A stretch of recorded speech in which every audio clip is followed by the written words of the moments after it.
Honorable Senators, you can vote now.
Senator Ogolan and Senator Osotsi, kindly proceed to dispatch.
Honorable Senators, the result of the third division is as follows. Ayes at 26, nays 0, abstention 0. So the ayes have it.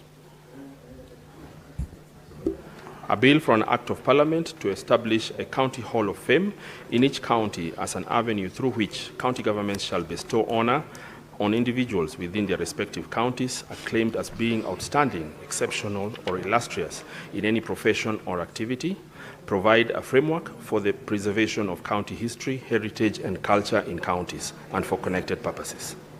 Next order. Order number 12, the County Oversight and Accountability Bill, Senate Bills number 3 of 2024, second reading, resumption of debate interrupted on Wednesday, 29th October 2025, division. Honorable Senators, I will now put the question, which is that the County Oversight and Accountability Bill, Senate Bills number 3 of 2024, be now read a second time. You may proceed to vote.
Honorable Senator Gola, kindly proceed to dispatch and cast your vote.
Senator Boy, kindly take your seat.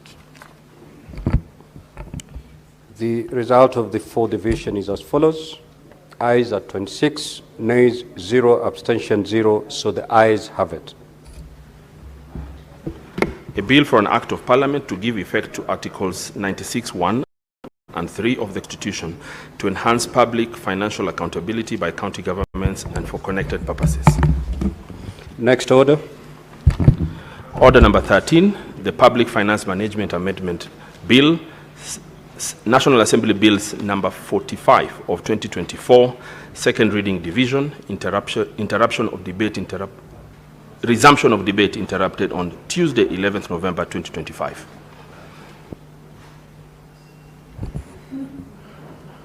Could you put the system up, set it up before I put the question?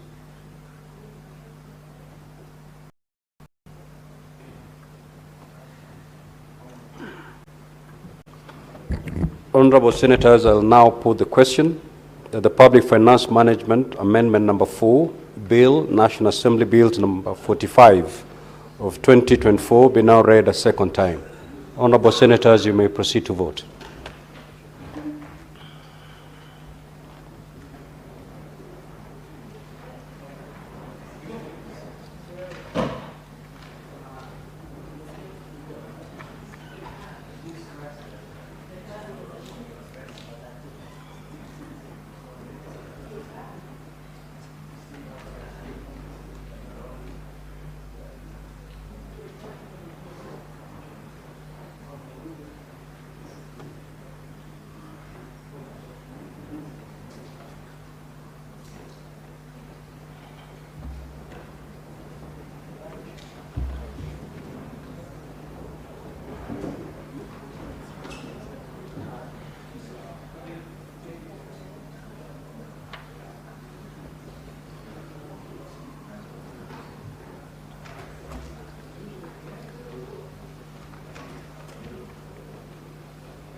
Senator Mazayo and Senator Ogola, kindly proceed to dispatch and cast your vote.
Order, honorable senators, kindly, for those who are standing, take your seats.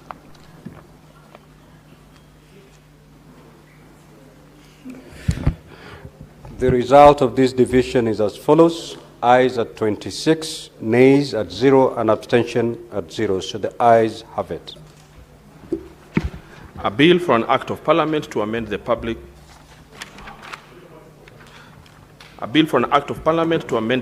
Finance Management Act and for connected purposes. Now, honorable senators, before I ask the Sergeant at Arms to withdraw the ban, open the doors, we are moving to the Committee of the Whole, again to conduct division, so kindly don't leave the chamber. Sergeant at Arms, you may now withdraw the ban, open the doors. Next order. Order number 14, Committee of the Whole, National Assembly amendments to the County Government's Additional Allocation number 2 Bill, Senate Bills number 8 of 2025. Order number 19, Committee of the Whole, the Technopolis Bill, National Assembly Bills number 6 of 2024. Order number 20, Committee of the Whole, the Cooperatives Bill, National Assembly Bills number 7 of 2024.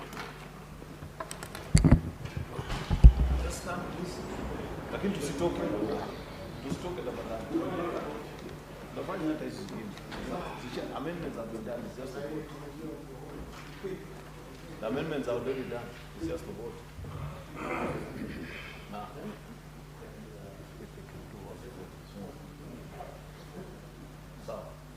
quickly. Nana nakalia kiti. Nana naka. Muma. Muma. Ni mtu ya Buloto. As expert.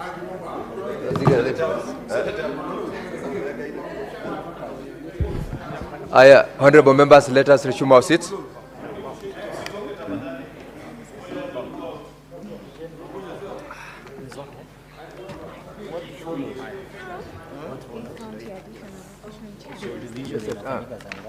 Don't leave the chamber. Musitoke. Lakini hapo ndio mahali kuna pesa bana. That's where we have got ICT experts.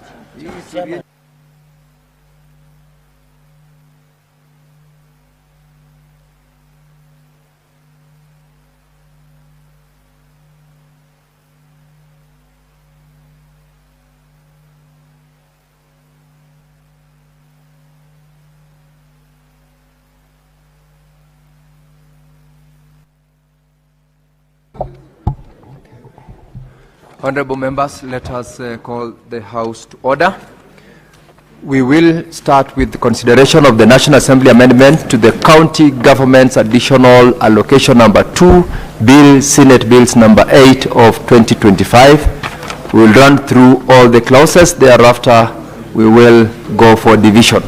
So, honorable members, let us proceed to be in order so that we can conclude this exercise in the shortest time possible.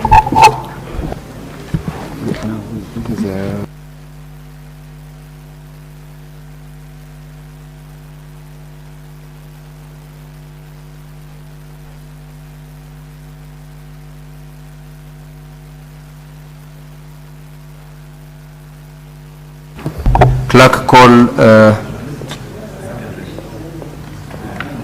National Assembly Amendment to Clause 6. Honorable members, I call upon the chairperson, Standing Committee on Finance and Budget, to move.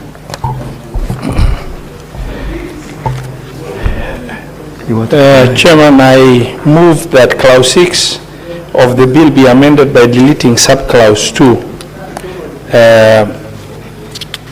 as indicated on the order paper. I now propose the question that the National Assembly amendment to Clause 6 of the bill be approved, and I put the question that the National Assembly amendment to Clause 6 of the bill be approved. Division at the end. Call out the next.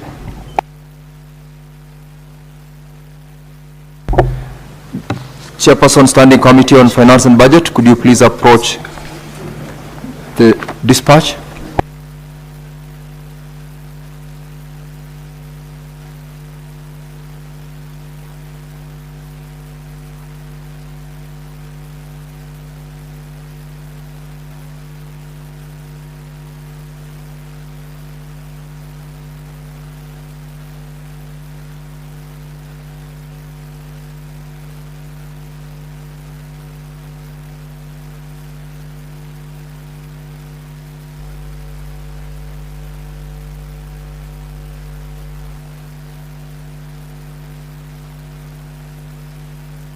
Shall we call out the next? National Assembly amendment to the second schedule. Chairperson, Standing Committee on Finance and Budget, proceed to move.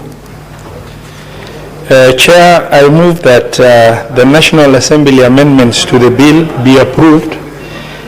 This is as a result of two critical issues. One is the RMLF is in court. As such, it cannot be processed any further. We cannot have it in the bill.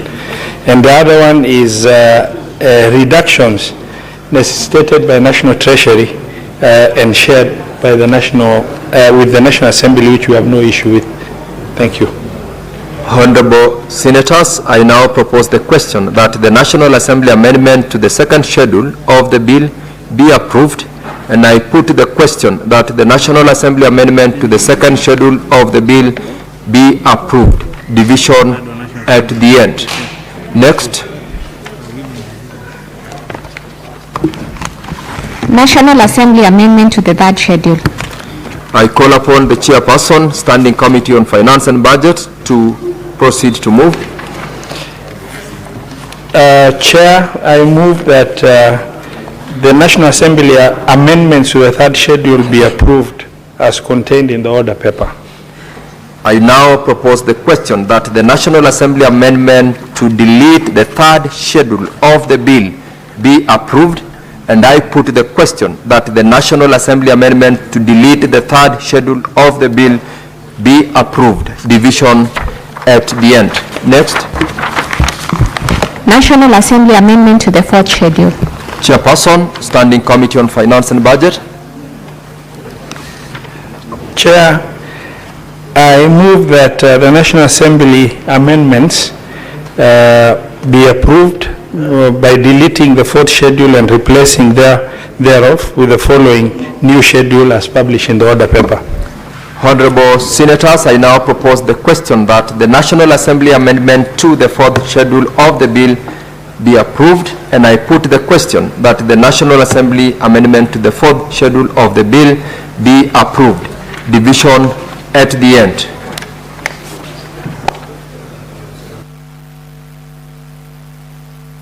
Now, honorable members, we are proceeding straight to division. National Assembly amendment to delete the third schedule.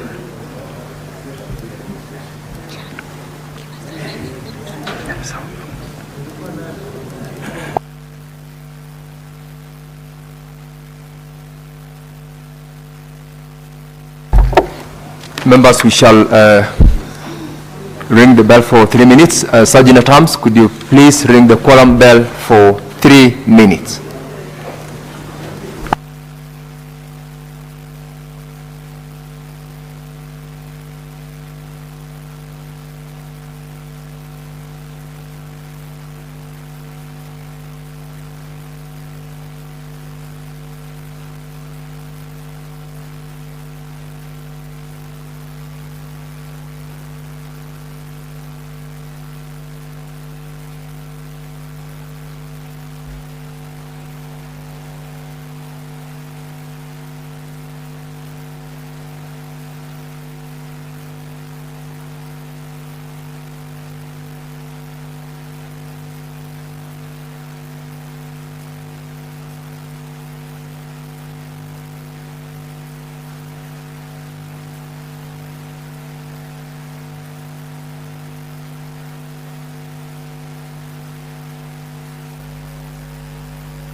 Sergeant at Arms, just continue ringing the bell for another 5 minutes. Another 5 minutes.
Okay, Sergeant at Arms. Where is it?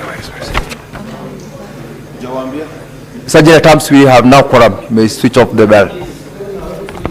Now we go start from here. Where is that one? Yeah, it's here. Yeah, sure. So now, honorable members, we are going to division on the national, on the, where is it? This is the title. On the consideration of the National Assembly Amendment to the County Government Additional Allocations Number 2 Bill, Senate Bills Number 8 of 2025. And now we're going to go for the first division. Voting will be electronic.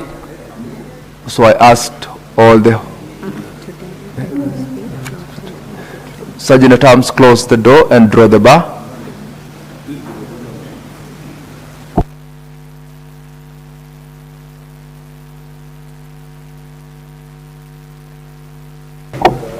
Now we are proceeding to go for first division. I asked all senators to log out. And Sergeant at Arms, could you please withdraw cards from unattended delegate units? Senators, you may log out now. All unattended delegate units should not have cards.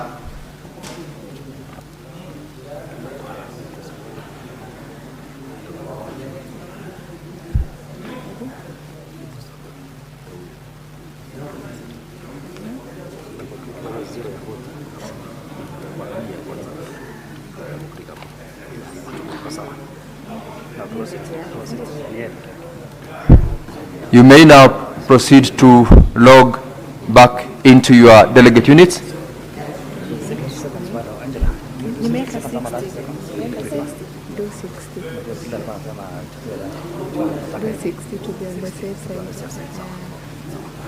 Members, log back into your delegate units, and shortly you may proceed to cast your vote by pressing either yes, no, or abstain.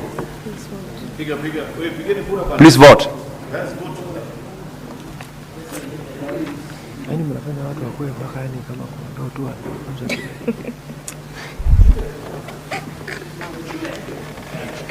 Angela.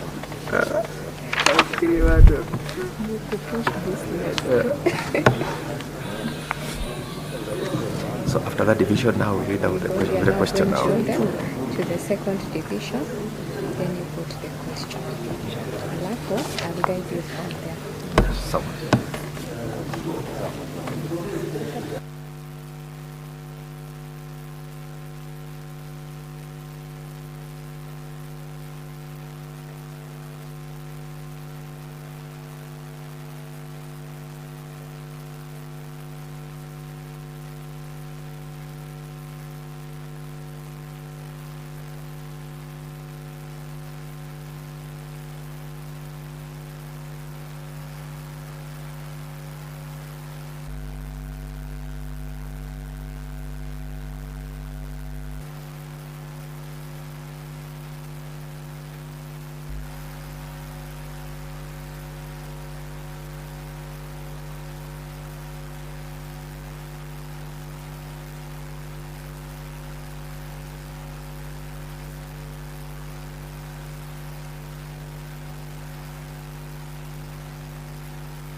Senator Faki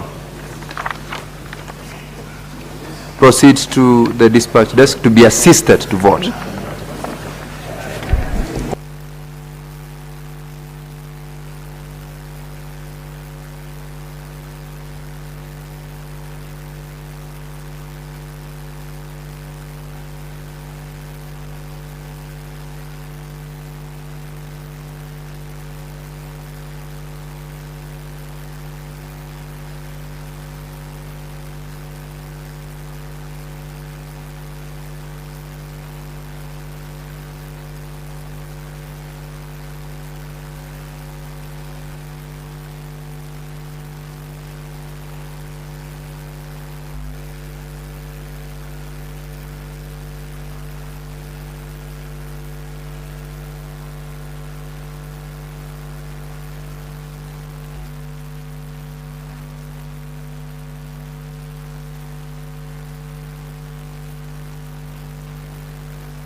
Now, honorable members, we are proceeding to the second division.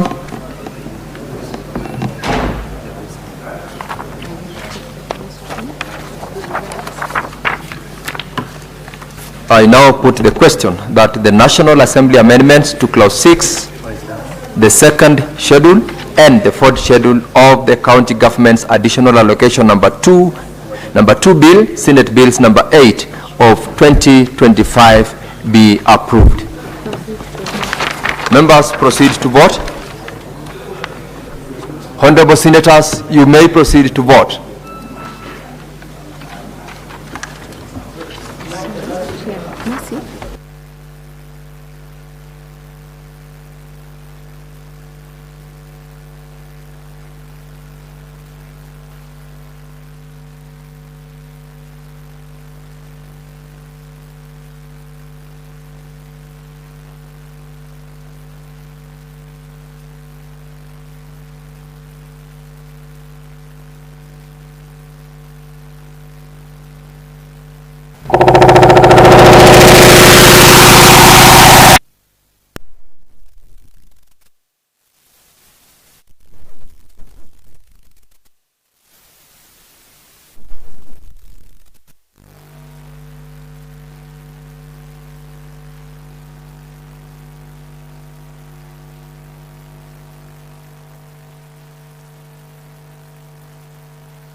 Senator Manzayo, Minority Leader, approach the dispatch desk, as well as Senator Mohammed Faki.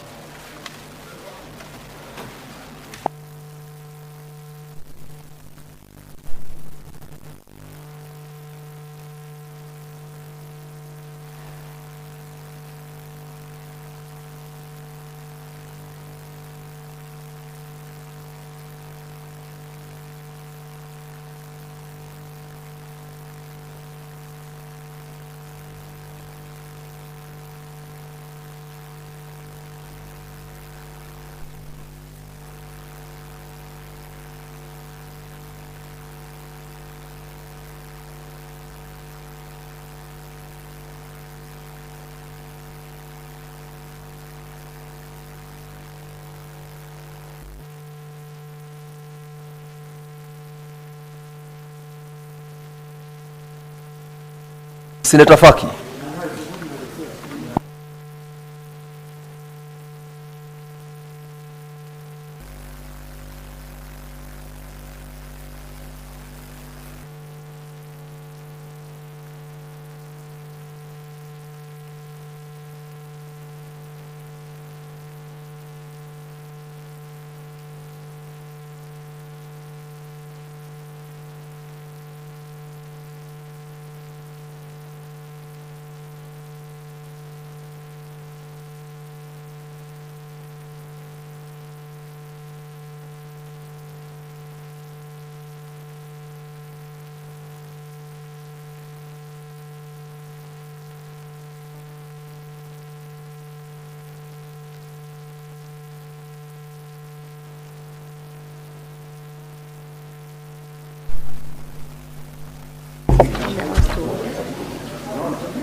Order, Honorable Senators, we are proceeding to report on the results of the division. First division, ayes 27, nays 0, abstention 0. The ayes have it. And on the second division, ayes 27, nays 0, abstentions 0. The ayes have it. I call upon the mover, Senator Roba.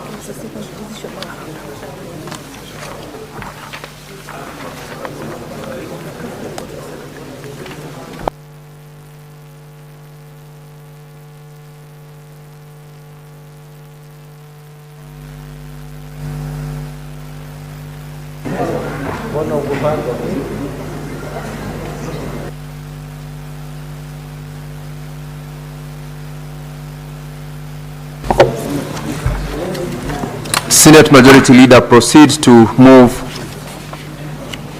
this bill.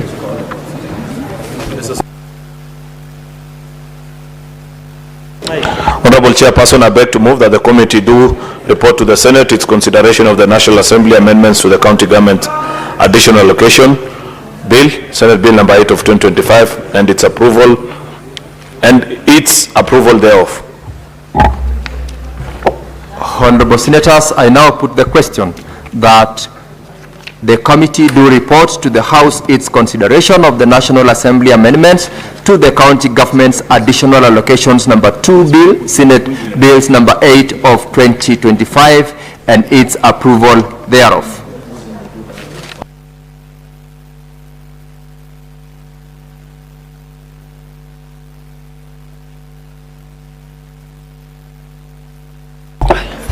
Now, Honorable Senators, having put that question, I proceed to put a question that will as many as of that opinion say aye?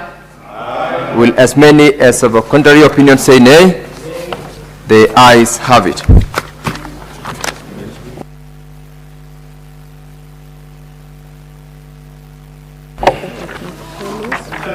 We are now moving to the next bill, the Technopolis Bill, National Assembly Bills number 6 of 2024.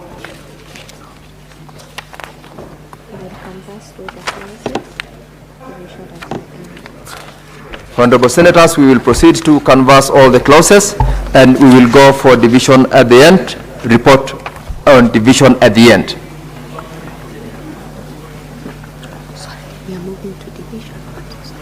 We are going to division. Okay. Honorable Senators, we are proceeding to division, and I'll call upon the chairperson of the committee to be on standby.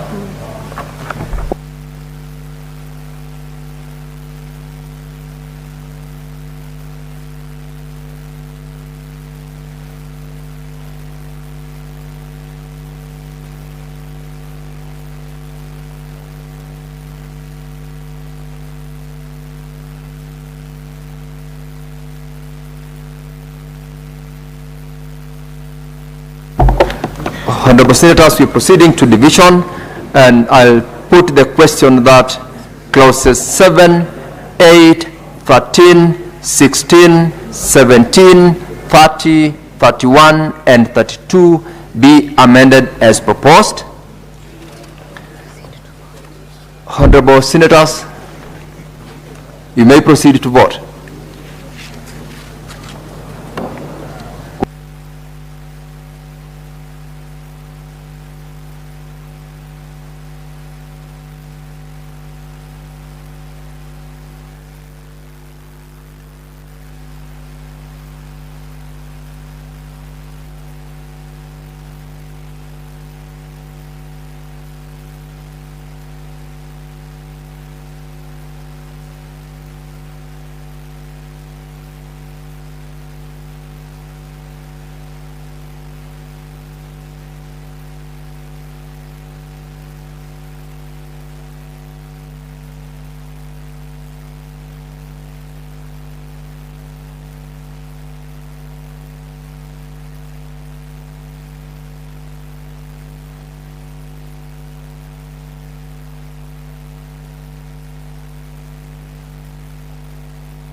We'll proceed to the next, that is on all clauses, and I put the question that clauses 3, 4, 5, 6, 7 as amended, clause 8 as amended, clause 9, 10, 11, 12, 13 as amended, clauses 14, 15, 16 as amended, clause 17 as amended, clauses 18, 19, 20, 21, 22, 23, 24, 25, 26, 27, 28, 29, and 30 as amended, clause 31 as amended, clause 32 as amended, clauses 33, 34, 35, 36, 37, 38, 39, 40, 41, 42, 43, 44, 45, 46, 47, 48, 49, 50, 51, 52, 53, 54, 55, 56, 57, 58, 59, 60, 61, 62, 63, 64, 65, 66, 67, and 68. The first schedule, the second schedule, clause 2, the title, and clause 1 be part of the bill. Honorable Senators, you may now proceed to vote.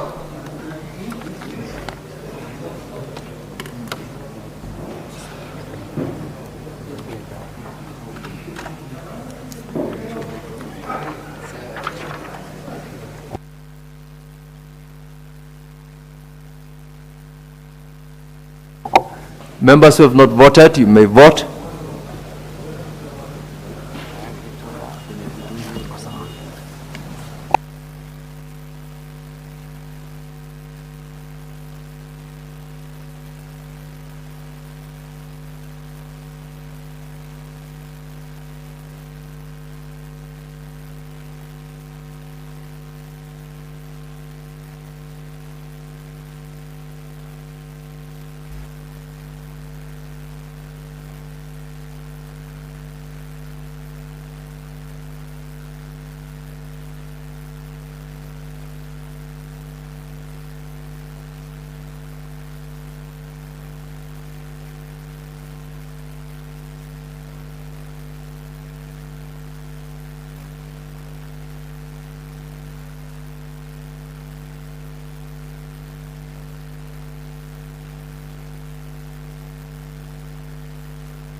Honorable members, these are the results of the divisions. First division, ayes 27, nays 0, abstention 0. The ayes have it. Second division, ayes 27, nays 0, abstentions 0. The ayes have it. Now, mover, the Senate Majority Leader, proceed to move. 1 second. Honorable Chairperson, I beg to move that the committee do report to the Senate its consideration of the Technopolis Bill, National Assembly Bill number 6 of 2024, and its approval thereof with amendments. I now proceed to put the question that the committee do report to the Senate its consideration of the Technopolis Bill, National Assembly Bills number 6 of 2024, and its approval thereof with amendments. Honorable members, will as many as of that opinion say aye? Aye. Will as many as of a contrary opinion say nay? The ayes have it.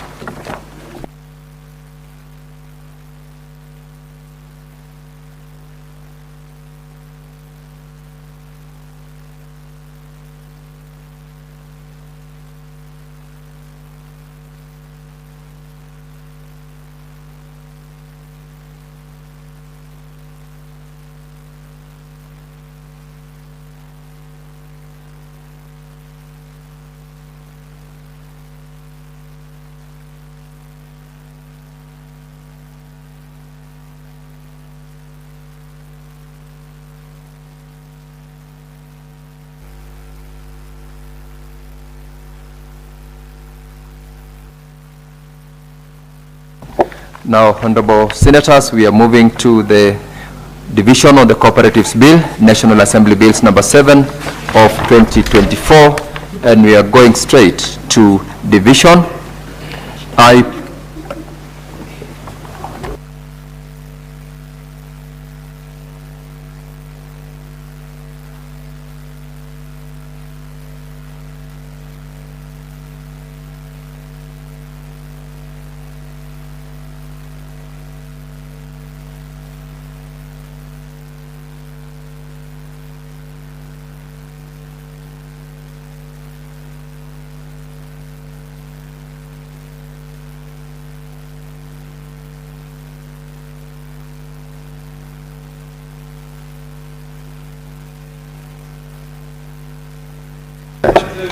Order, Honorable Senators. We are now proceeding to divisions, and I will start with clause for deletion, and I put the question that clause 158 be deleted.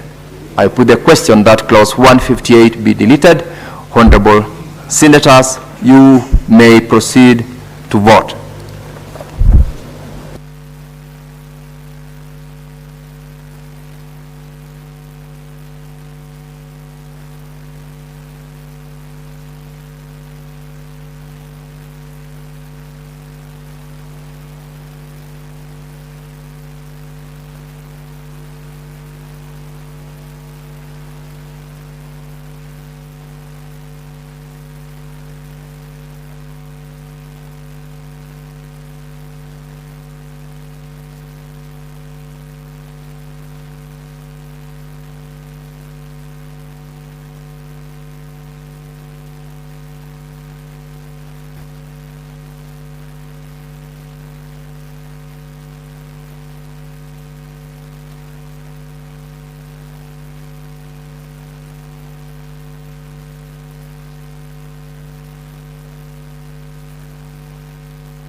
Zilikuwa mingi ziko hapo chini. Hiyo kubwa hiyo.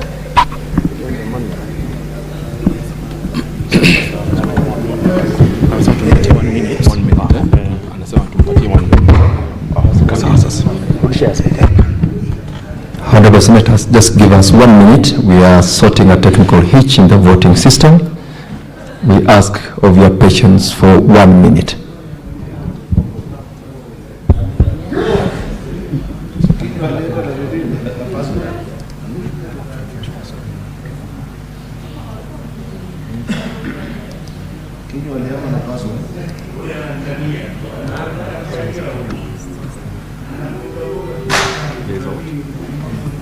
Console.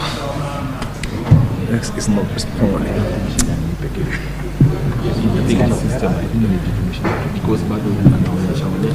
Your speaker itafanya.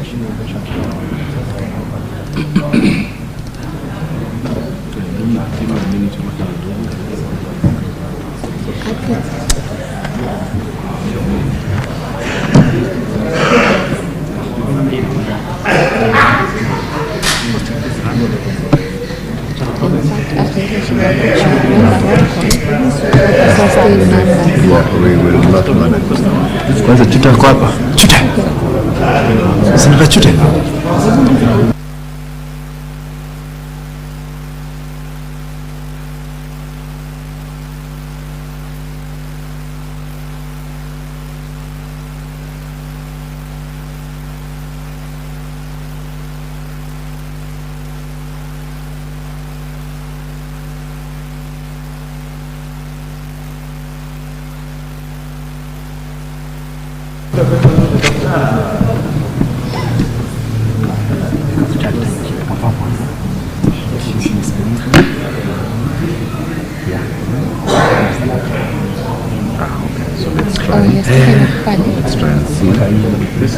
Fanya hivi, ambia yule jamaa wako mwenye ako site, mwambie pia wako, mwambie kijana mwenye ako site anitumanie pin hapo. Katumane WhatsApp msije.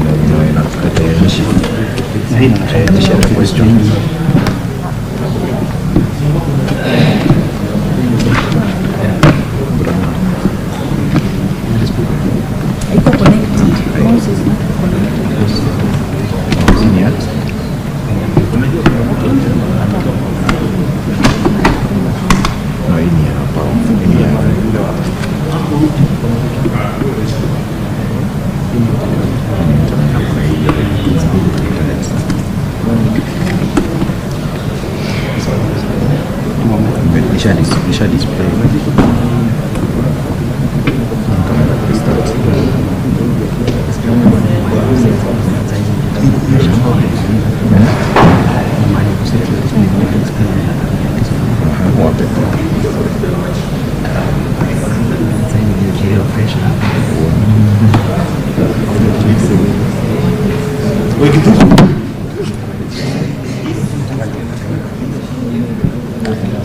Hello, finally, bro, how are you? You are hosting a today. Ulikuwa na host the president of the group ama ulikuwa mtaani wewe hapa?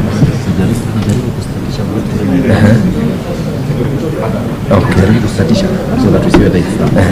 Mimi niko ready na division. Okay, now what time?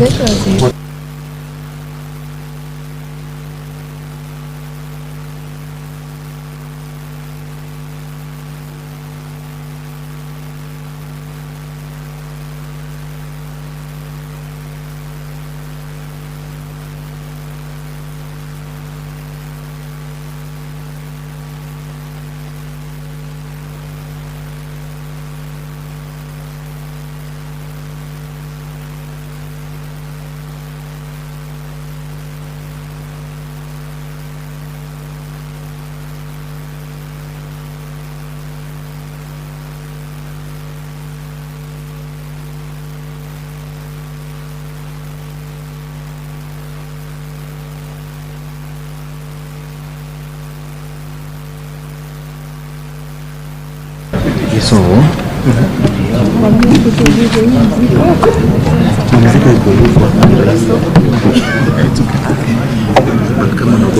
honorable members, the system is now up and running.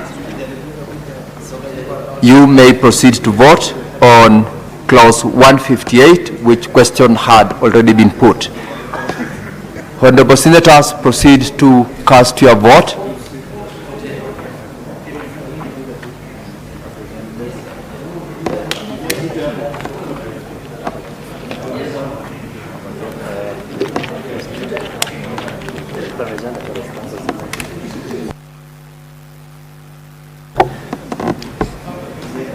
Those who have not voted, please vote now.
Honorable Senators, we are now proceeding to the second division, and I proceed to put the question that clauses 4, 5, 7, 8, 9, 10, 11, 12, 13, 14, 15, 16, 19, 20, 21, 22, 23, 24, 28, 29, 30, 31, 32, 33, 34, 35, 37, 38, 39, 40, 43, 44, 47, 51, 53, 54, 55, 56, 57, 58, 59, 60, 61, 63, 64, 65, 66, 67, 68, 69, 70, 73, 75, 79, 81, 82, 83, 84, 85, 87, 91, 92, 93, 94, 98, 99, 100, 101, 102, 103, 104, 105, 106, 109, 110, 111, 112, 113, 114, 116, 118, 121, 123, 124, 125, 127, 128, 130, 131, 146, 148, 150, 152, 153, 154, 156, 157, 159, 162, 163, 164, 165, the first schedule, the third schedule, clause 2, and the title be amended as proposed.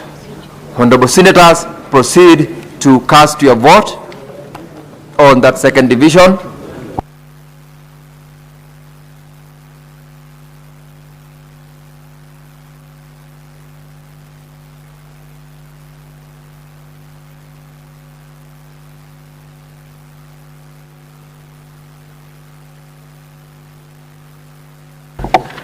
Members, please, those who have not voted, cast your vote.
Could you have Senator Madzayo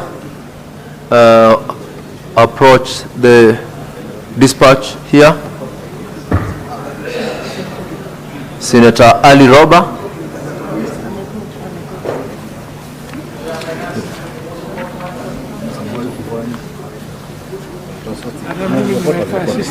No, nilikuwa na kuenjoy. You can unaweza tembea.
Order, Honorable Senators.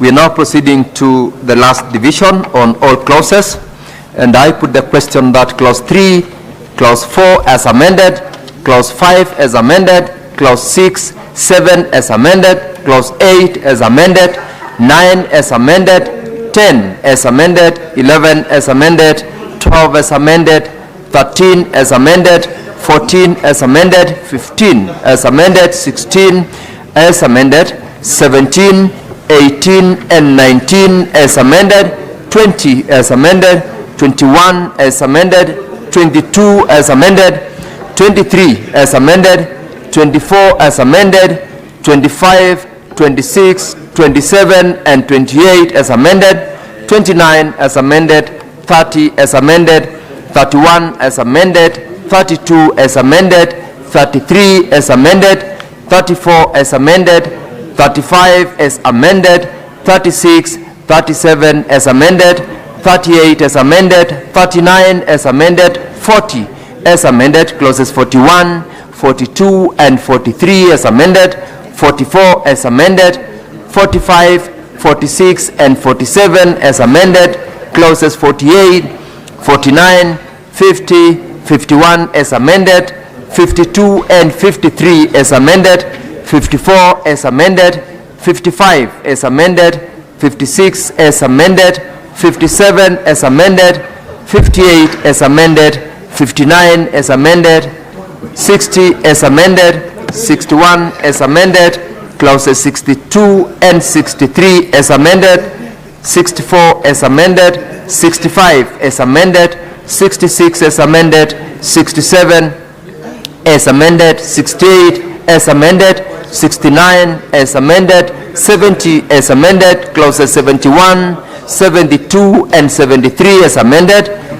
clauses 74 and 75 as amended, 76, 77, 78, and 79 as amended, 80 and 81 as amended, 82 as amended, 83 as amended, 84 as amended, 85 as amended, 86 and 87 as amended, 88, 89, 90, and 91 as amended, 92 as amended, 93 as amended, 94 as amended, 95, 96, 97, and 98 as amended, 99 as amended, 100 as amended, 101 as amended, 102 as amended, 103 as amended, 104 as amended, 105 as amended, 106 as amended, clauses 107, 108, and 109 as amended,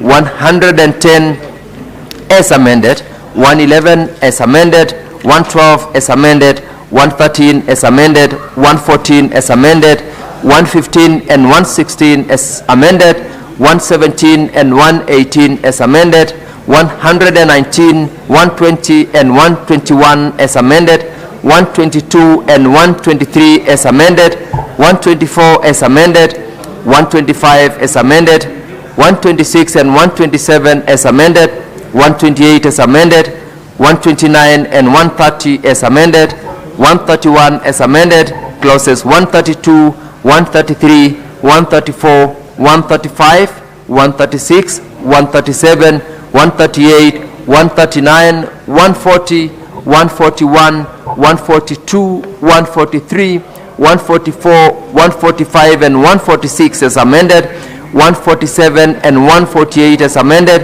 149 and 150 as amended, 151 and 152 as amended, 153 as amended, 154 as amended, 155 and 156 as amended, 157 as amended, 159 as amended, clauses 160, 161 and 162 as amended, 163 as amended, 164 as amended, 165 as amended, the first schedule as amended, the second schedule as amended, the third schedule as amended, clause 2 as amended, the title as amended, and clause 1 be part of the bill.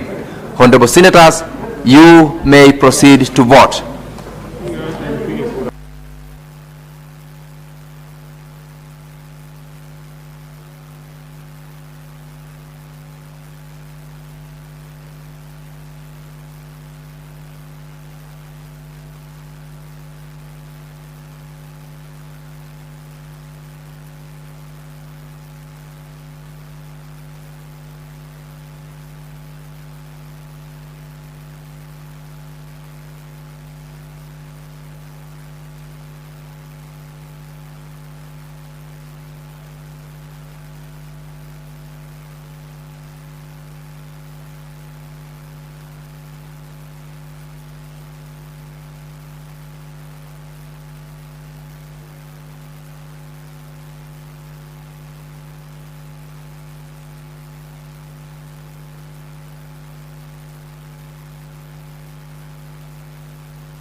Now, these are the results for the division on the three divisions as follows. First division, ayes 26, nays 0, abstention 0. The ayes have it. Second division, ayes 25, nays 0, abstentions 0. The third and last division, ayes 24, nays 0, abstentions 0. The ayes have it. I'll call upon the mover, Senate Majority Leader, to proceed to move.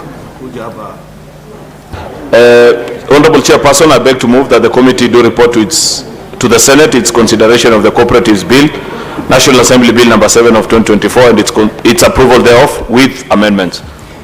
I now put the question that the committee do report to the Senate its consideration of the Cooperatives Bill, National Assembly Bills number 7 of 2024, and its approval thereof with amendments. Honorable members, will as many as of that opinion say aye? Aye. Will as many as of a contrary opinion say nay? The ayes have it.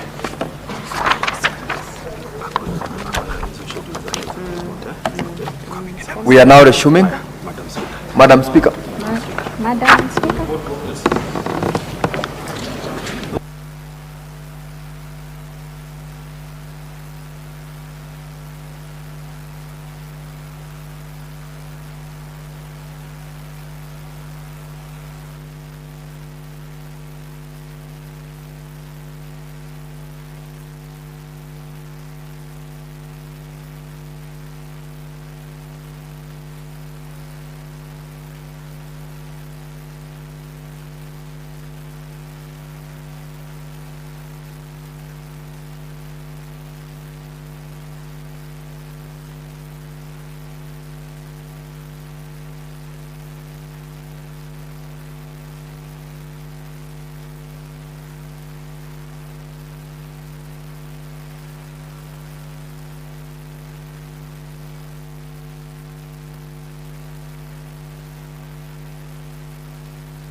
Honorable Senators, I now wish to call upon the Chairperson of the Committee of the Whole to report to the House.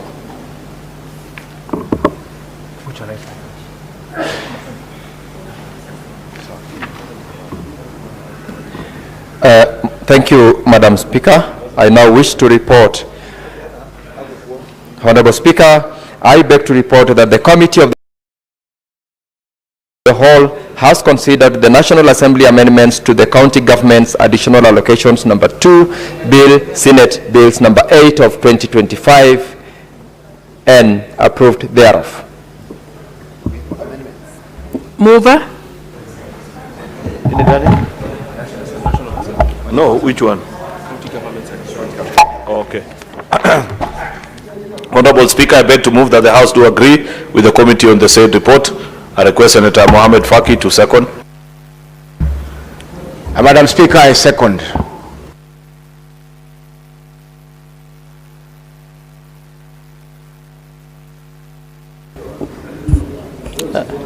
Honorable Speaker, no, sorry.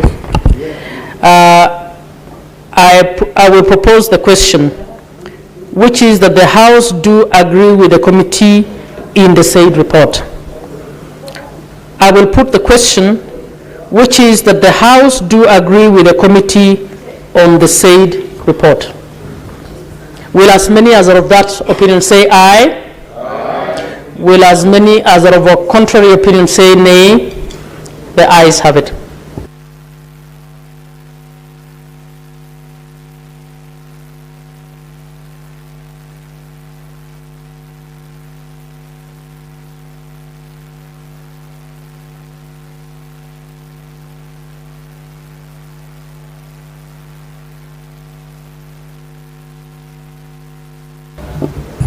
Honorable Senators, having considered the National Assembly amendments to the county government's additional allocations, number 2, Senate Bills number 8 of 2025, then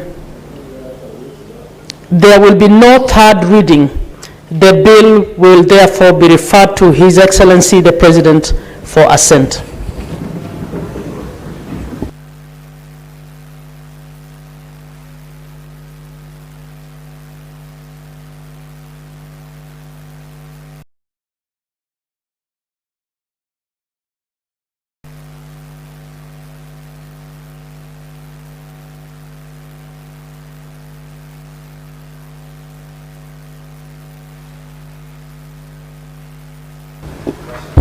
Honorable Senators, we are now getting the report on the Technopolis Bill, National Assembly Bills number 6 of 2024. Chairperson of the Committee of the Whole. Thank you, Madam Speaker. Honorable Speaker, I beg to report that the Committee of the Whole has considered the Technopolis Bill, National Assembly Bills number 6 of 2024, and its approval thereof with amendments. Mover. Honorable Speaker, I beg to move that the House do agree with the committee on the said report. I request Senator Lelego to second. Mr. Speaker, Madam Speaker, I second. Honorable Senators, I propose the question that the Technopolis Bill, National Bills number 6 of 2024 be now read a third time. I put the question that the Technopolis Bill, National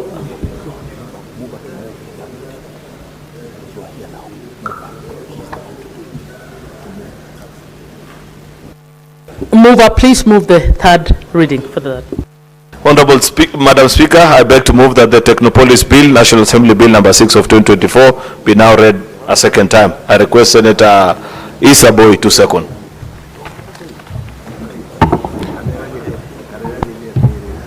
Madam Speaker, I second, please.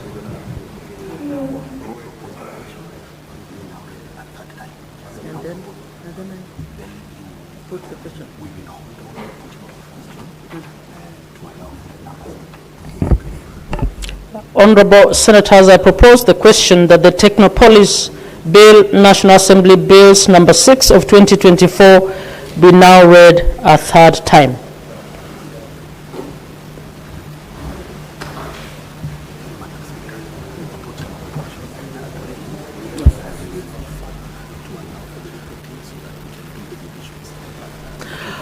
The putting of the question will be deferred to allow for the third reading for the next bill, so that the putting of the question is done together.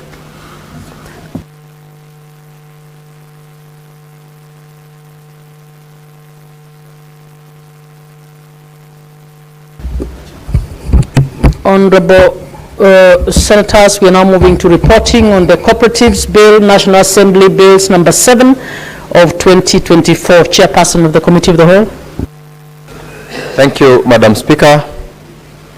I beg to report that the Committee of the Whole has considered the Cooperatives Bill, National Assembly Bills number 7 of 2024, and its approval thereof with amendments. Mover. Honorable Speaker, I beg to move that the House do agree with the committee in the said report. I request Senator James. Senator Lominen. I second.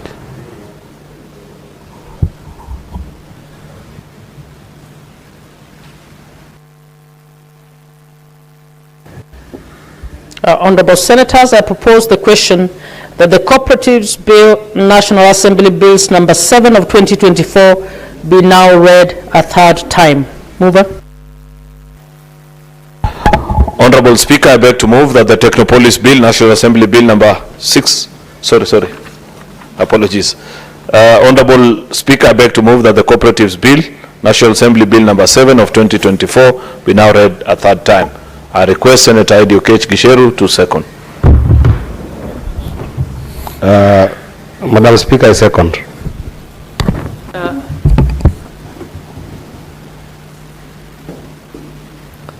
Honorable Senators, just give us a second to consult.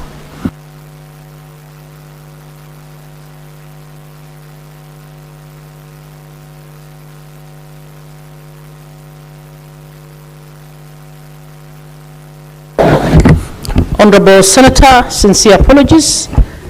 We need to actually agree with the report of the Committee of the Whole. So I propose the question that the House do agree with the committee in the said report. I put the question that the House do agree with the committee in the said report. Will as many as are of that opinion say aye? Aye. Will as many as are of a contrary opinion say nay? The ayes have it. Mover? Honorable Speaker, I beg to move that the Cooperatives Bill, National Assembly Bill number 7 of 2024 be now read a third time. I request Senator Eddie Okech to second. Honorable Speaker, I second.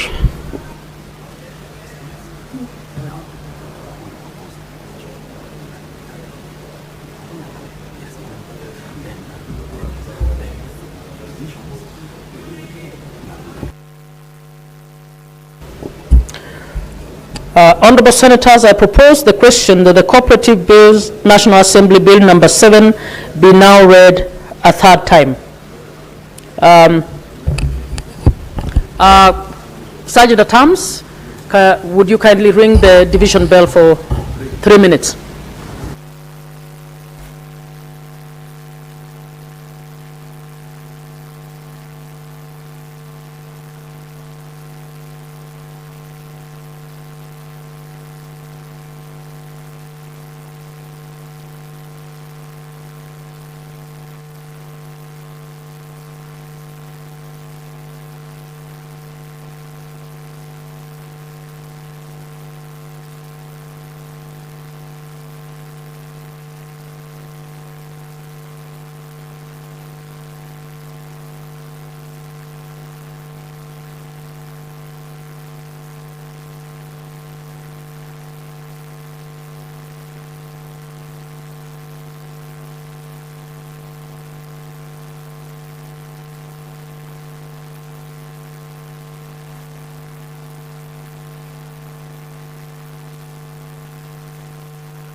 Sergeant at Arms, please ring the bell for another 3 minutes.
Sergeant at Arms, please put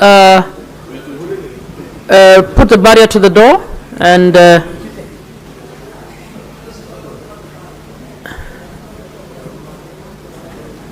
okay, close the door and roll the bars.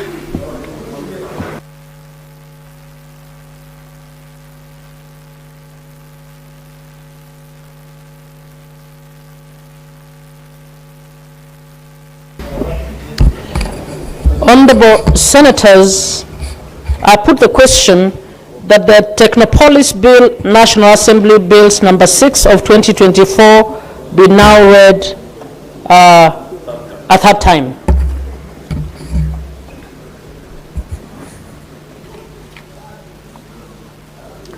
Honorable Senators, please log out. Sergeant at Arms, please pull out all the cards remaining in the delegate units. Senators, you may now log back into the delegates unit and then vote. No, not yet.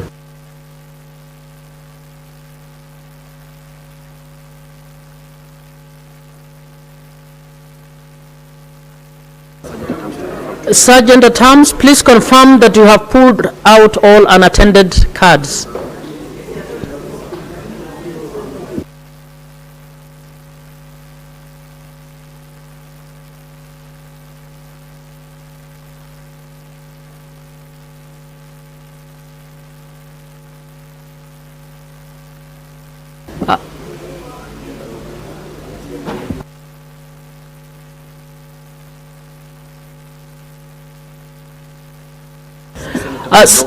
Senators, please log in and vote.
Senator Mazayo, please approach the desk to be assisted to vote.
Honorable Senators, the following are the results of the vote on the Technopolis Bill, National Assembly's Bills number 6 of 2024. The ayes 28, the nays 0, abstentions 0. The ayes have it. A bill for an act of parliament to establish the Technopolis Development Authority to provide a framework for the establishment, development and management of technopolises and for connected purposes.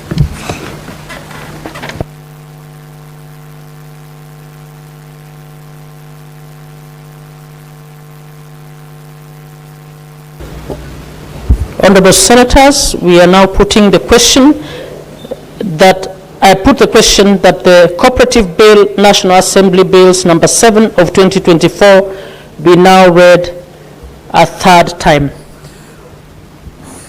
Honorable Senators, you may now vote.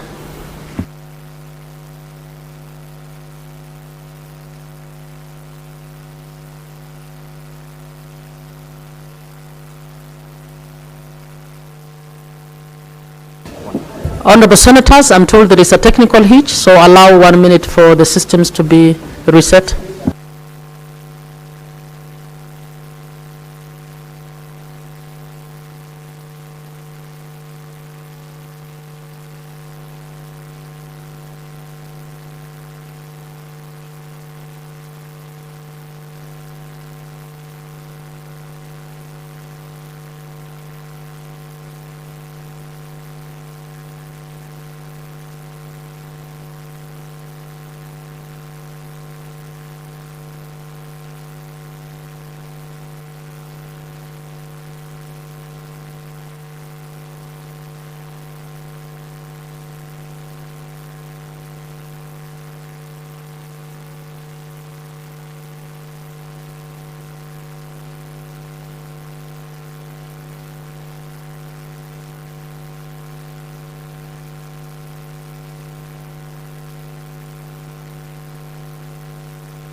Honorable Senators, because of the technical hitch, we will do roll call voting, requesting that the majority side gives us 1 teller and the minority 1 teller.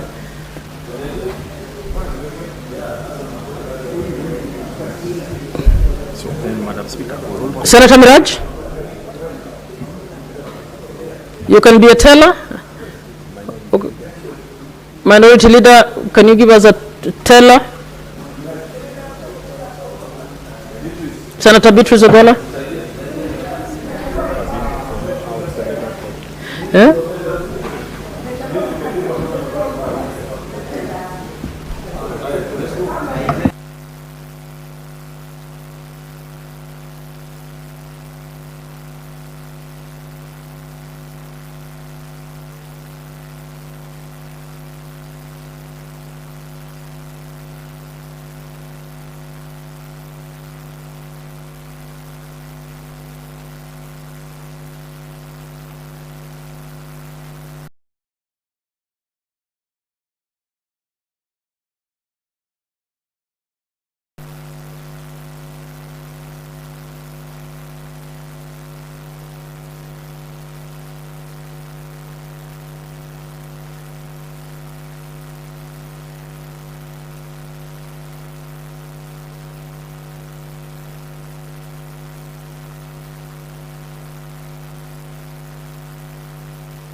Nisimame. Yes, just call the teller to come. Honorable Senators, can we have the tellers across? I will put the question afresh for roll call voting. I put the question that the Cooperative Bill National Assembly Bills number 7 of 2024 be now read a third time. Clerk, you may call the tellers and proceed. Senator Abbas Sheikh Mohammed, Wajir County.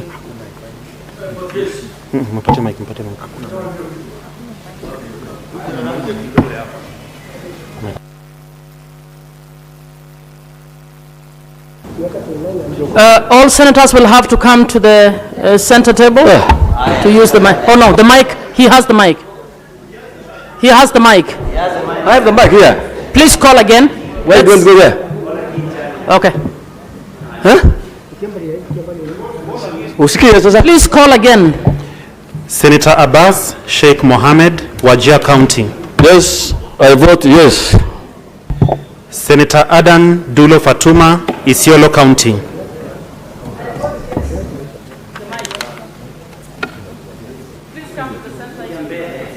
Please come to the center if you can't. Oh, there it is.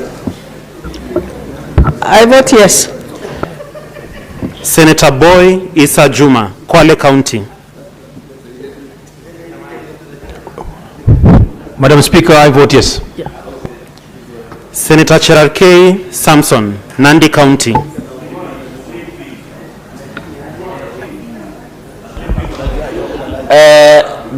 Madam Speaker, sorry, I vote yes.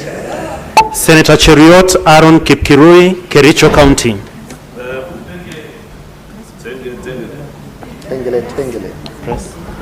Madam Speaker, I vote yes. Senator Chesang Alan Kiprotich, Trans Nzoia County.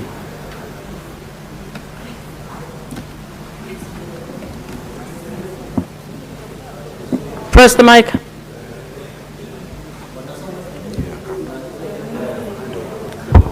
Madam Speaker, I vote yes. Senator Chute Mohammed Said, Marsabit County.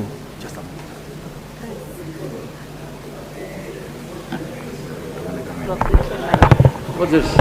Madam Speaker, I vote yes.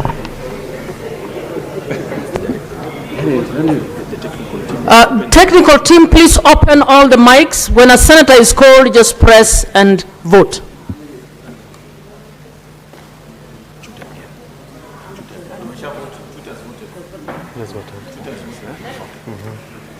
Senator Ekomwa James Lomenen, Turkana County.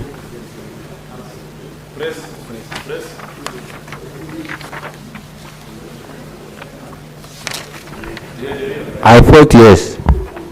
Senator Haji Abdul Mohamed, Garissa County. Senator Kajwang Moses Otieno, Homa Bay County.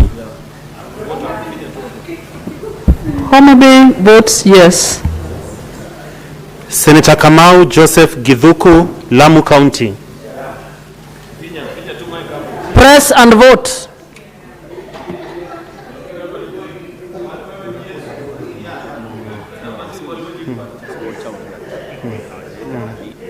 Press. It is.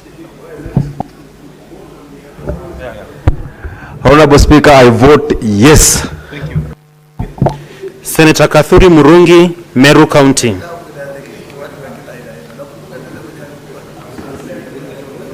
Senator Keroche Tabitha Karanja, Nakuru County. Senator Khalwale Boni, Kakamega County. Senator Kisang William Kipkemoi, Elgeyo Marakwet County. Senator Lelegwe Steve Tumbesi, Samburu County. Honorable Speaker, I vote yes. Senator Maanzo Daniel Kitonga, Makueni County. Senator Madzayo Stewart Machiru, Kilifi County. I vote yes. Senator Mandago Jackson Kiplagat, Uasin Gishu County. Madam Speaker, I vote yes. Senator Methu John Muhia, Nyandarua County. Senator Mogeni Eric Okongo, Nyamira County. Senator Mundigi Alexander Munyi, Embu County. Senator Mundigi, Embu County, I vote yes. Senator Mungatana Danson Buya, Tana River County. Senator Murango James Kamau, Kirinyaga County. I vote yes. Senator Mudhama Agnes Kavindu, Machakos County. Machakos votes yes. Senator Mwaruma Jones Mwashushe, Taita Taveta County.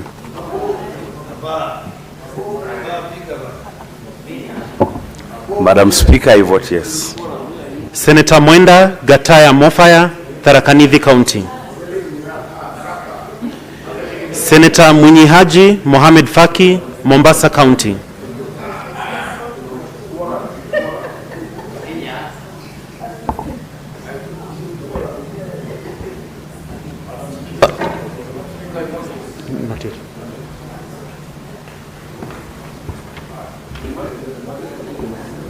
Madam Speaker, I vote yes. Senator Nderitu John Kinyua, Laikipia County. Madam Speaker, I vote yes. Senator Ngugi Joe Joseph Nyutu, Murang'a County. Murang'a votes yes.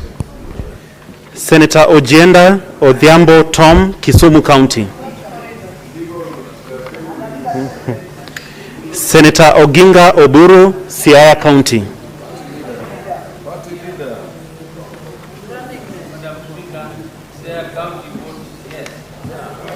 Senator Okech Eddie Gisheru, Migori County. I vote yes. Senator Okoiti Andrew Omtata, Busia County. Senator Olekina Ledama, Narok County. Senator Onyonka Richard Momoima, Kisii County. Madam Speaker, Kisii votes yes. Senator Osotsi Godfrey Atieno, Vihiga County. Madam Speaker, Vihiga votes yes. Senator Recha Julius Murgor, West Pokot County. Madam Speaker, West Pokot votes yes. Senator Roba Ali Ibrahim, Mandera County. Mandera County, vote yes. Senator Seki Lenku Olekanar, Kajiado County. Senator Sifuna Edwin Watenya, Nairobi County.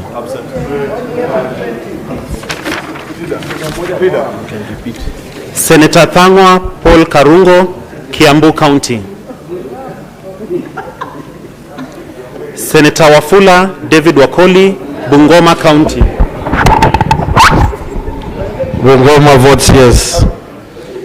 Senator Wakili Hilary Kiprotich Sigei, Bomet County. Madam Speaker, I vote yes. Senator Wamatinga Wahome, Nyeri County. Senator Wambua Enoch Kiio, Kitui County.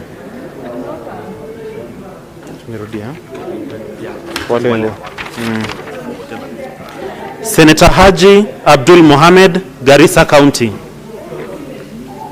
Senator Kathuri Murungi, Meru County. Senator Kiroche Tabitha Karanja, Nakuru County. Senator Khalwale Boni, Kakamega County. Senator Kisang William Kipkemoi, Elgeyo Marakwet County. Senator Maanzo Daniel Kitonga, Makueni County. Senator Methu John Muhia, Nyandarua County. Senator Mogeni Eric Okongo, Nyamira County.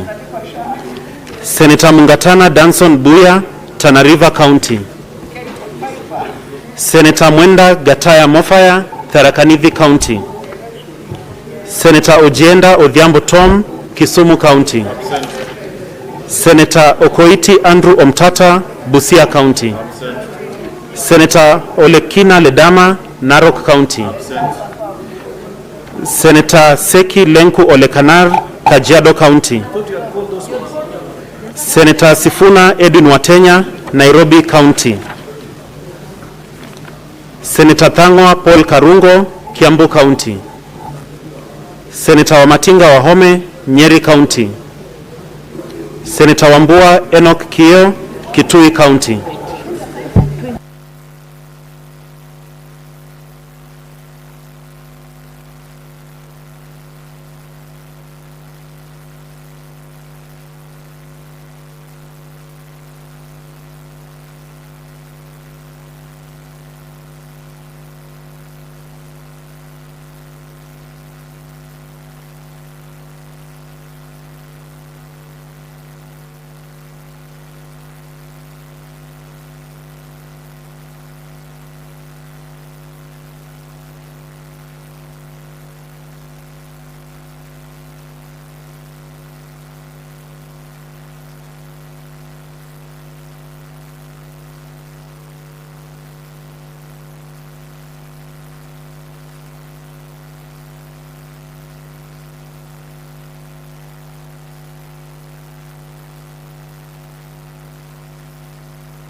The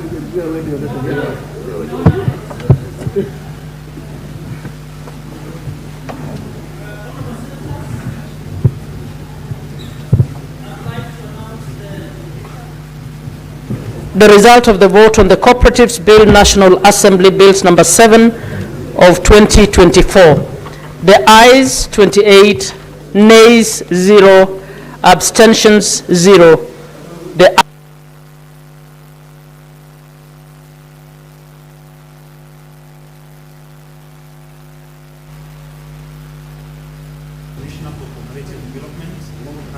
level of government and the Office of the County Director for Cooperatives in each county government to provide for promotion, registration and regulation of cooperatives, to provide for intergovernmental cooperative relations and for connected purposes.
Sergeant at arms, please open the doors and withdraw the bars.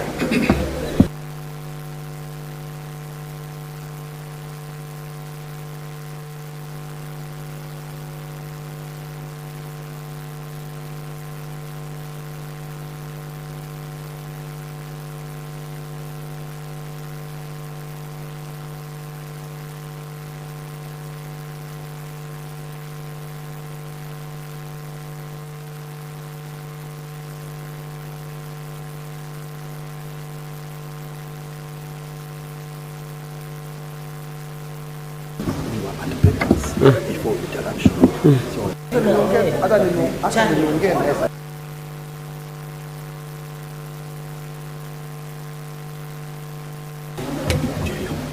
Honorable Senators, we are now on the item of laying of papers, and I'll give a chance to Honorable Madago, Senator Madago, to lay the paper as the Chair of Health Committee.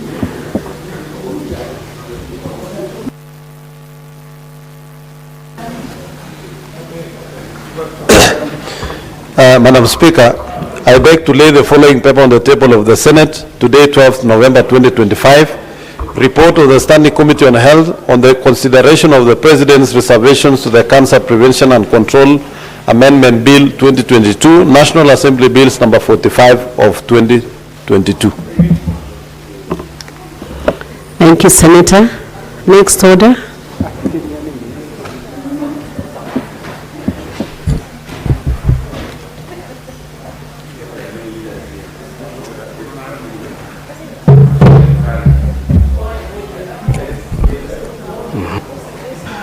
Order number 6, notices of motion. So it is the... Where are we?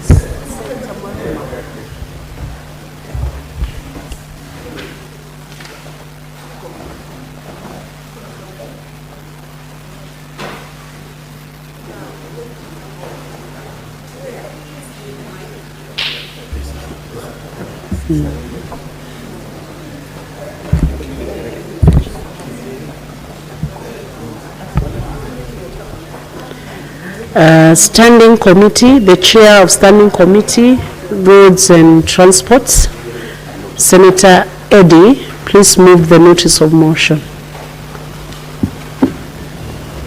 Technical team, my mic seems to have a problem.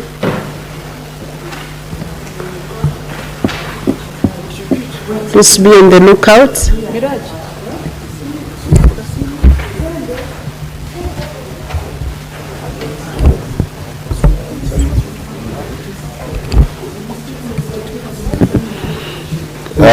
Madam Speaker, thank you for this opportunity. I beg to give notice that the Senate adopts the report of the Standing Committee on Roads, Transport and Housing on a petition to the Senate by Mr. Francis Otieno regarding compensation for sugarcane crop damaged by the Department of Public Works, Roads, Energy and Transport in Pap Oriang in Siaya County, laid on the table of the Senate on Wednesday, 12th November 2025. Thank you, Madam Speaker. We are now moving to statements pursuant to Standing Order 53-1, and I want to invite Senator Chute. I'll call the order first, Clerk.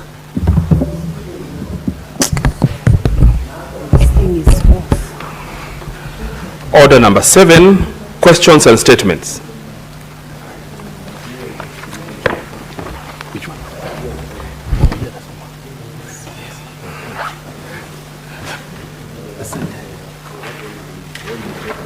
Senator Chute, please.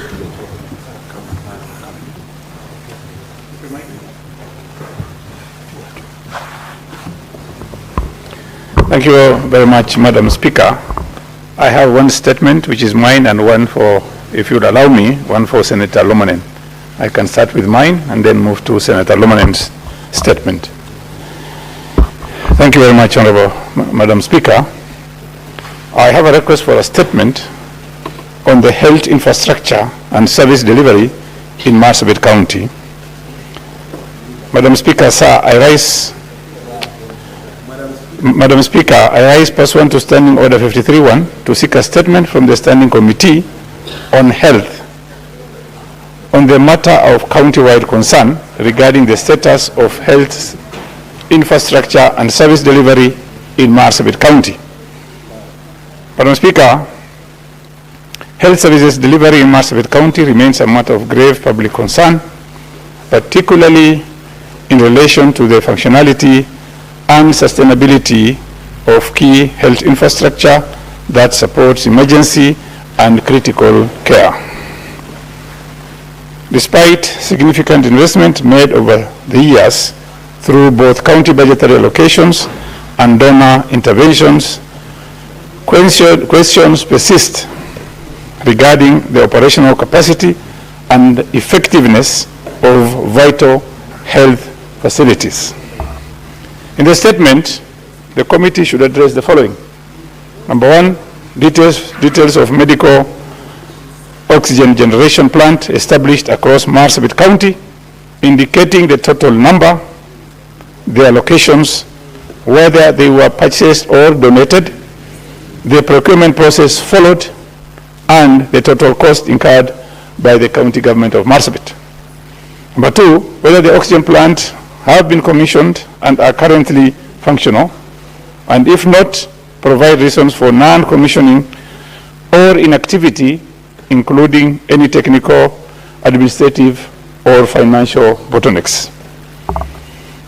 Number 3, the number of intensive care unit ICU beds available within the county, specifying their source of funding for the same, whether donor funded, nationally supported, or procured by the county government, and confirm whether they are operational and adequately staffed. Number 5, an updated inventory of ambulances in the county, indicating their distribution by sub-county or health facility, functionality status, the number of ambulances out of service, reasons for downtime, duration of non-functionality, and the cost of associated with repair or replacement. Finally, Madam Speaker, comprehensive data on the number of vulnerable persons assisted under the Social Health Authority, SHA, from its inception to date, disaggregated by ward, gender, and category of vulnerability, and also indicate the total annual financial burden this has placed on the county government of Marsabit. If you'll allow me, Madam Speaker, I move to question by the Senator for Turkana, my friend, Senator Lomonen. The statement reads, request for statement on the displacement of families by the rising water level in Lake Turkana. Madam Speaker, I rise pursuant to Standing Order 53-1 to seek a statement from the Standing Committee on National Security, Defense and Foreign Relations on a matter of inter-county concern regarding the displacement of families residing along the shores of Lake Turkana, in Turkana County and Marsabit counties respectively, which is occasioned by the rising water levels.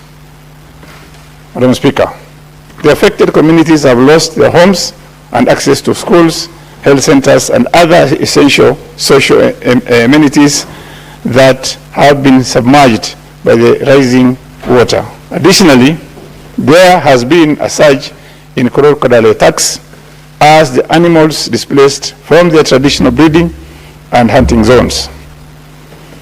These have made encroachment upon human settlement. Consequently, several fatalities have been reported, and the affected families are living in distressing conditions without adequate support. In the statement, the committee should address the following. Number one, the number of homes, schools, health centers, and other essential social amenities in Turkana and Marsabit counties that have been submerged by the rising water levels in Lake Turkana. Two, the nature and extent of support that has been provided to the affected residents by both the county government of Turkana and Marsabit and the national government also.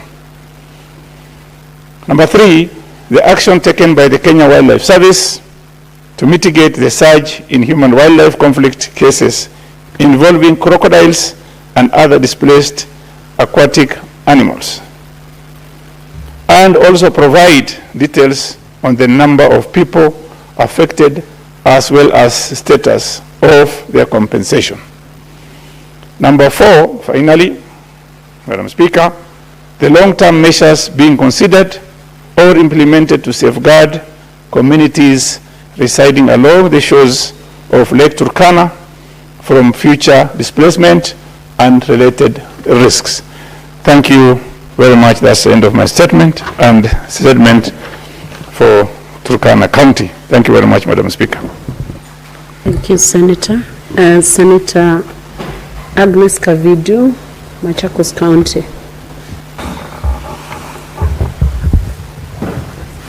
Thank you, Madam Speaker, for this opportunity to read a statement on requests for a statement on unpaid salaries to designated senior support staff by the county government of Machakos.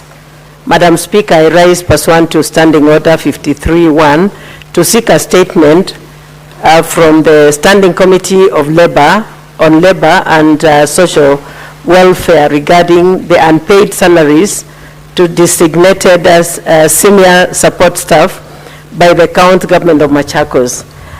In the statement, the committee should address the following. One, establish the cause of delay in payment of salaries to designated senior staff, senior support working in the solid waste, revenue, and education department by the county government of Machakos for more than 2 years, stating the total amount owed by the county government in terms of salary and arrears and plans in place, if any, to ensure the staff are paid without any further delays. 2, table a report on the current employment status of the affected staff. 3, state the action, if any, the Ministry of Labor and Social Protection is taking to safeguard the rights of and welfare of staff working under the administration of county governments, and 4, the policy intervention and measures being implemented to ensure timely disbursement of salaries and other related benefits to staff in the county government of Machakos. Senator Agnes Kavindu Mudhama MP, Senator Machakos County. Thank you, Madam Speaker. Thank you, Senator.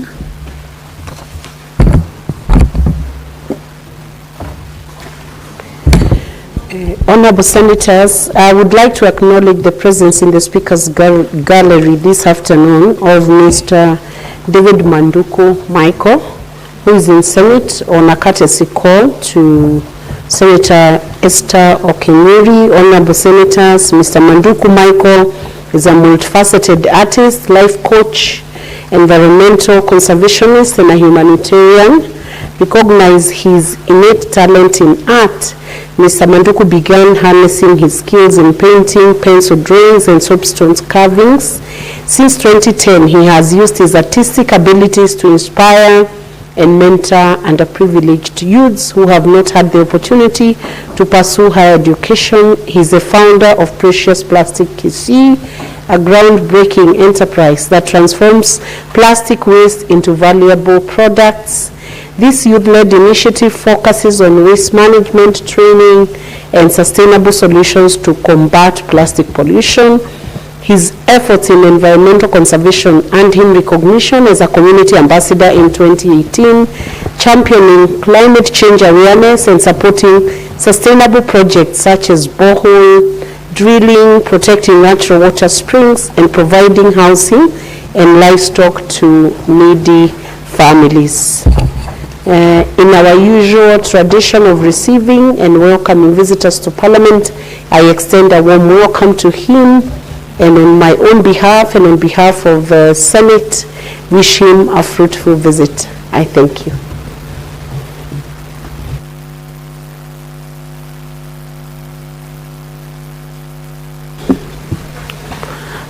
We have several statements on the order paper.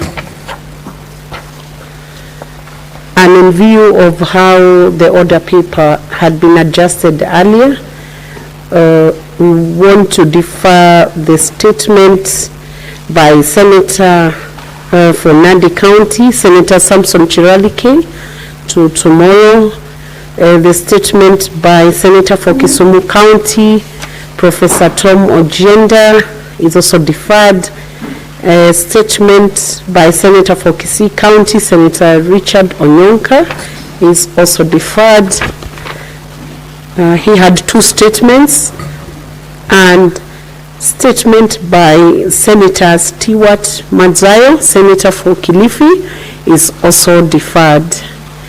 Next order.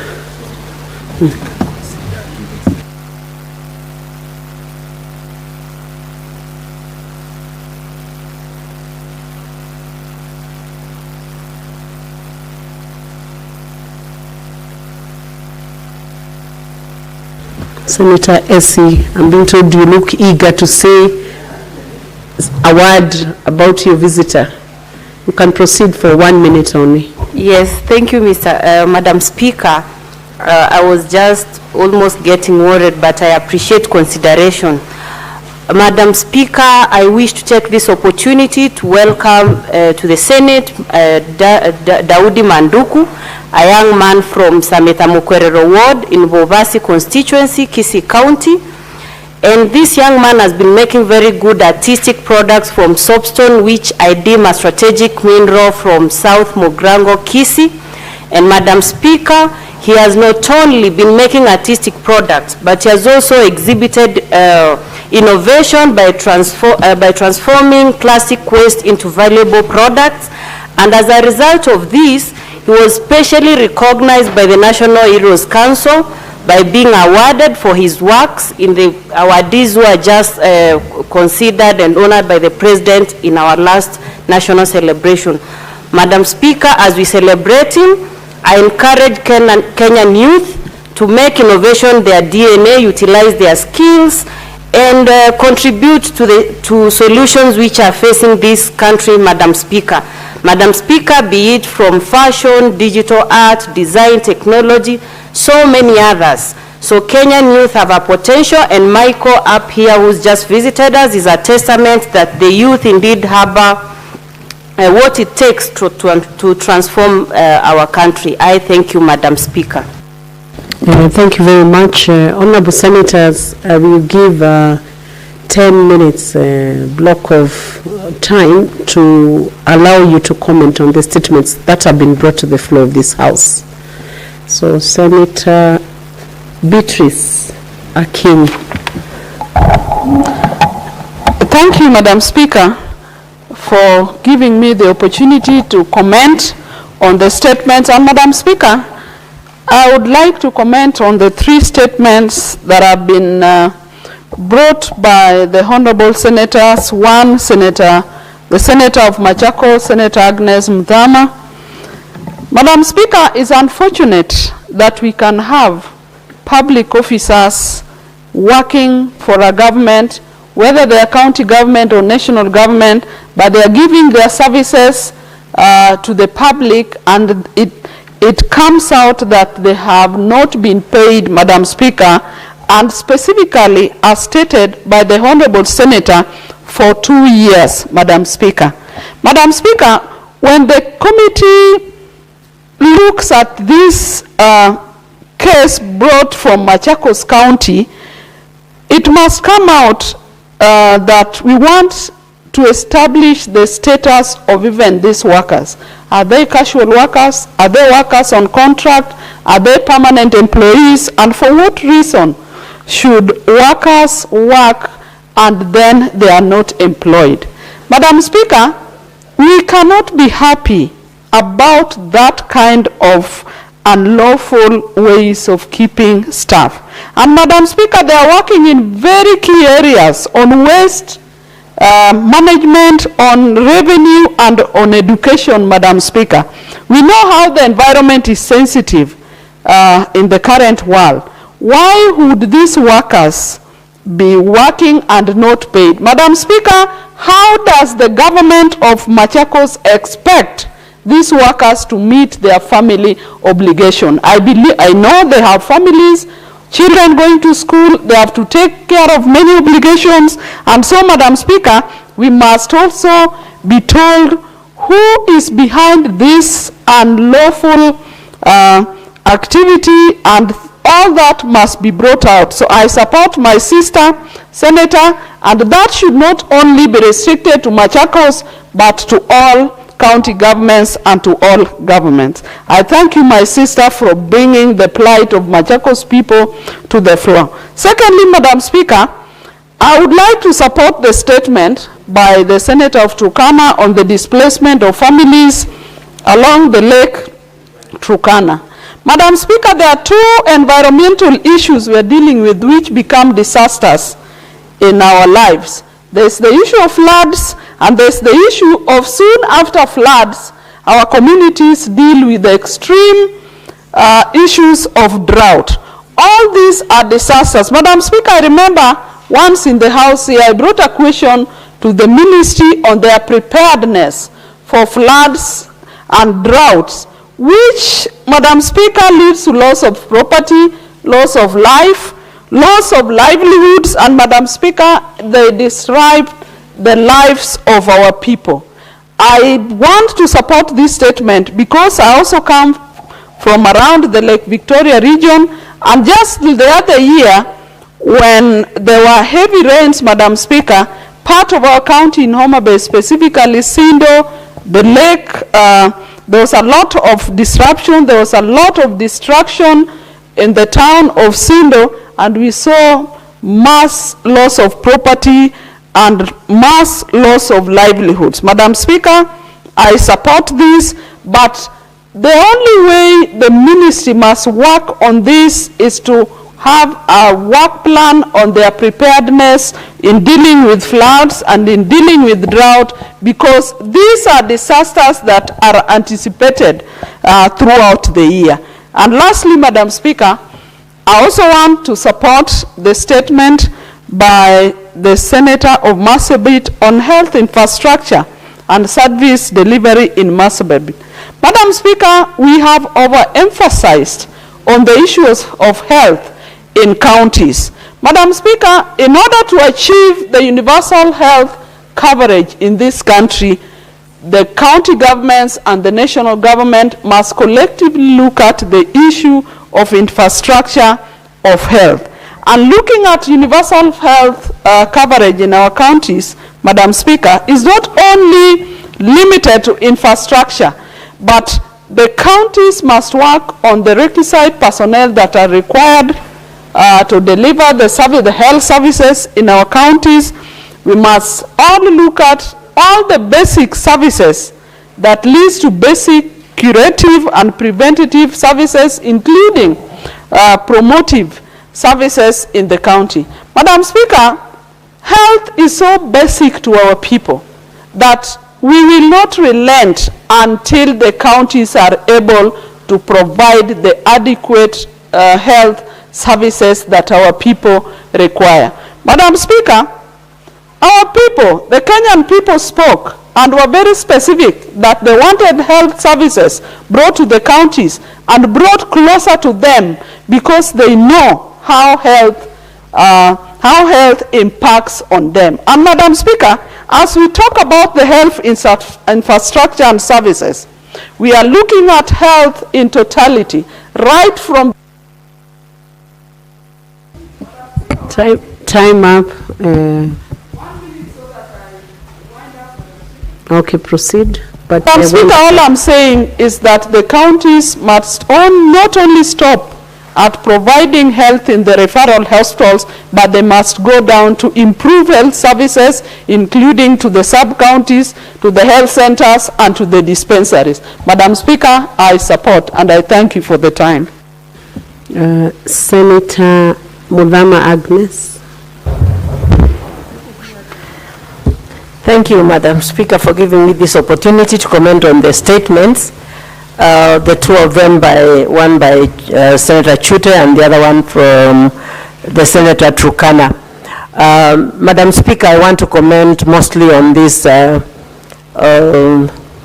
disaster at Turkana, which has left so many people homeless, and even children are cannot access even schools.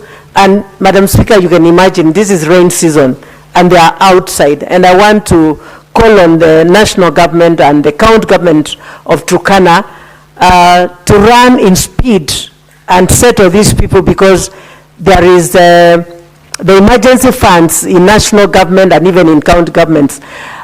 Even if there is no any other money from anywhere else, those two funds from national government and the county government should have settled these people by now, even before the Senator of Turkana bringing this statement. Our governments must have humor and be considerate of its citizens. Madam Speaker, I also want to comment on the wildlife and human conflict.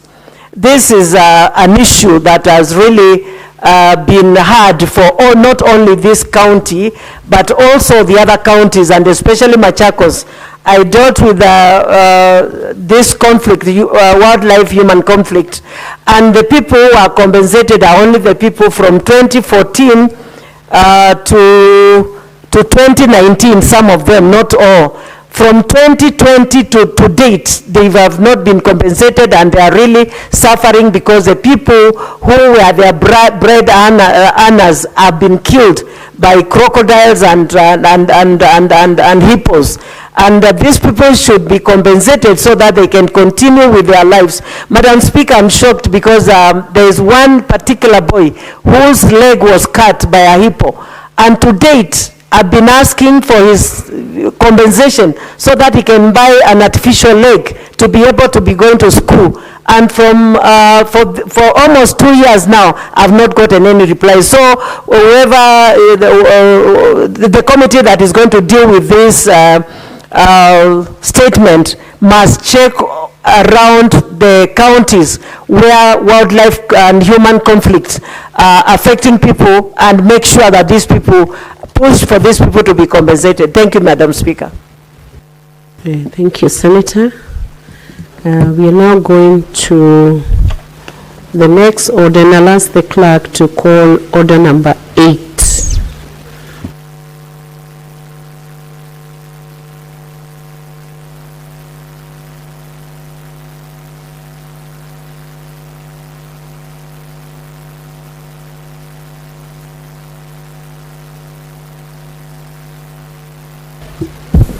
Order number 8, motion. Installation of CCTV cameras in all police stations, cells and police reporting desks. Resumption of debate interrupted on Tuesday, 11th November 2025. Mover to reply. The mover of this motion is Senator Karen Nyomo. It was coming out for the mover to reply, and in her absence, the order is deferred. Next order.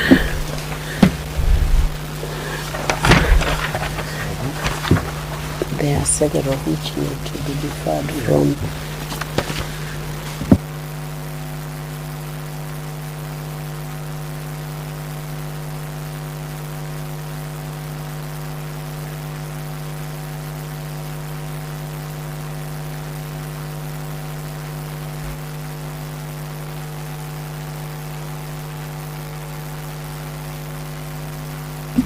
Honorable Senators, orders number 9 to 14 have already been dispensed with, so I'll ask the clerk to call the next order.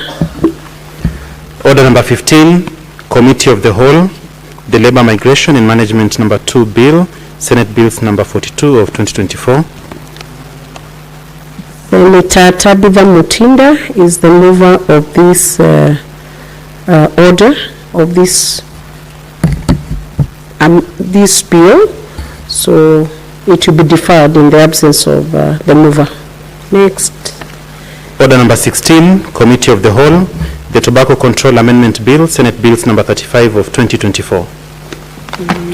Senator Kathy Muma, this will be deferred. This order will be deferred. Next order. Order number 17, Committee of the Whole, the County Government's Election Laws Amendment Bill, Senate Bills number 2 of 2024. This is a bill by Senator Christo Asige. This will be deferred to the next sitting in the absence of the mover. Order number 18, Committee of the Whole, the County Library Services, Senate Bills number 40 of 2024. This is a bill by Senator Joyce Correll. It will also be deferred. Next.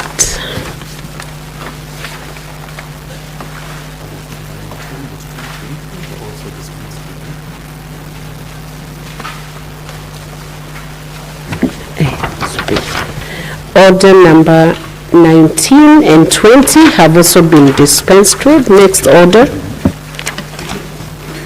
Order number 21, motion, progress report of the Standing Committee on National Cohesion, Equal Opportunity and Regional Integration on an inquiry into the diversity and inclusivity of the staff composition of state agencies in Kenya.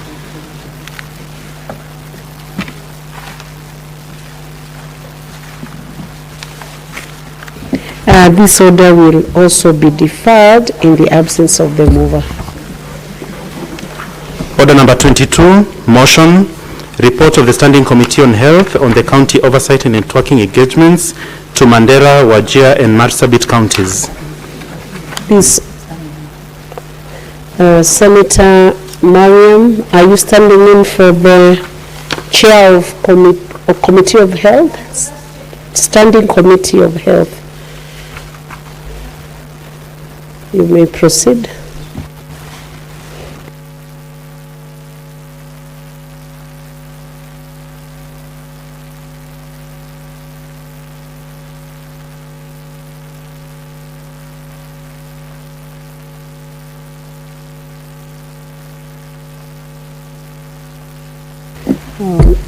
That motion will also be deferred. Next order. Order number 23, the County Wards Equitable Development Bill, Senate Bills number 20 of 2024, second reading. Standing order for 41. First request. What is your request? Request is there is no quorum in the House according to our standing order 41-1. There is no quorum, so no business should be continuing now. Clerk, can you confirm whether we have quorum in the House?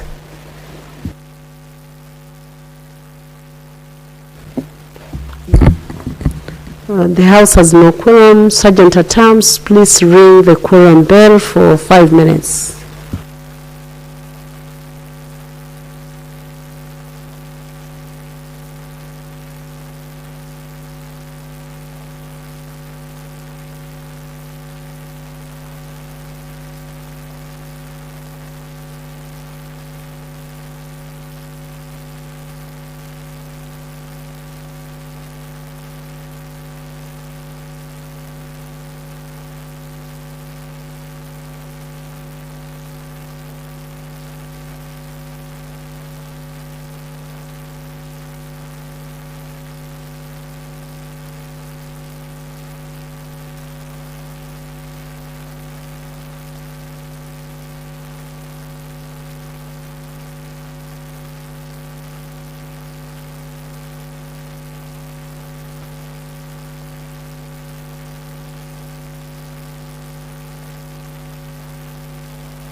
Let's ring the bell for another 5 minutes.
Clerk, can you confirm whether we have quorum?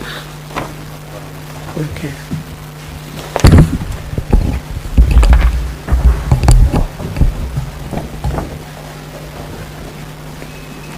Honorable Senators, having failed to attain quorum at the expiry of 10 minutes, the Senate stands adjourned pursuant to Standing Order 41-2A until tomorrow, Thursday, 13th November 2025 at 2:30 p.m. Thank you. Senator Wamu and Senator Miraj, you are out of order.